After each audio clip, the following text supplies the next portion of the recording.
The first card in the Major Arcana is the Fool card. It's represented by the number 0, meaning pure potential. You'll also notice that this first card and the last card of the Major Arcana feature dancing travelers, one starting their journey and one having come full circle. Upright, the Fool represents freedom.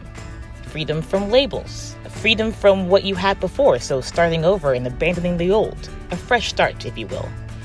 Literal opportunity, literal potential, and literally setting out on some new journey. Of course, this also represents risk. Sure, you're taking a chance, and you have past experiences in your bag that are sort of not holding you back, but just giving you perspective. The Fool is also young in spirit, naive in a sense. They're all carpe diem, and some might see that as a bit immature, which is why the risk factor can sometimes come into play. You just don't know better. And coming off of that, when representing an actual person as being a signifier card, it tends to be a newborn. It tends to be a newborn, as is the 0 card, or someone who is inexperienced. Could also be a visionary or adventurer. In reverse, that person would be a gambler, someone who is just reckless. Even if they knew better, they go ahead and go for broke anyway. And going back down those previous definitions, but putting them in reverse, instead of freedom, it's caution and fear. You can't bring yourself to set out on something new because you're too afraid of how it might go wrong. Instead of the risk just being taking a chance, the risk is recklessness, as I said with the gambler.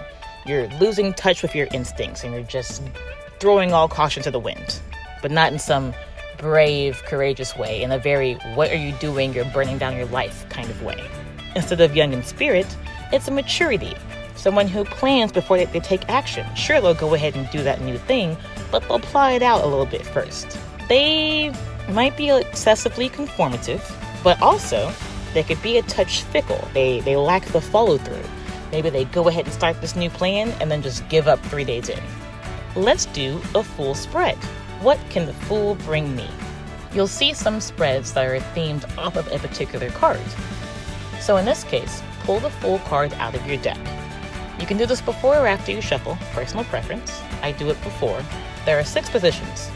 Position 1, how have I been a fool in my life? Position 2, how has it helped me? Position 3, how has it hurt me? Position 4, where in my life do I need to be more foolish? Position 5, where will the Fool not serve me? As in, where would aligning myself with the Fool's tendencies and characteristics not be a good idea? In position 6, what gifts does the Fool bring me? Keep an eye on the channel for the reading practice playlist, where you will see spreads like these explained in detail.